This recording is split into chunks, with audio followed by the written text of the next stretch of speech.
Good morning mga idol. So brisk walking muna tayo. Natapos lang natin nag-warm up at saka stretching. Lakad lang muna ng isang round bago tayo mag-jogging mga lods. So ang dami natin nakakasalubong na naglalakad saka nagja-jogging.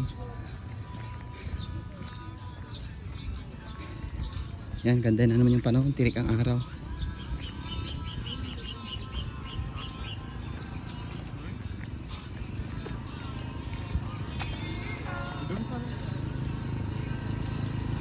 Ito nga pala yung day 9 natin.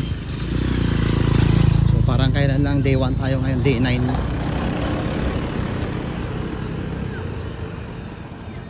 So makikita na rin natin yung improvement sa ating katawan mga lods.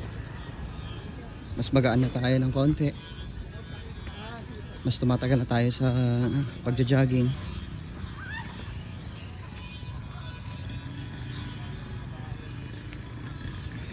Tumatatag na tayo sa takbuhan din.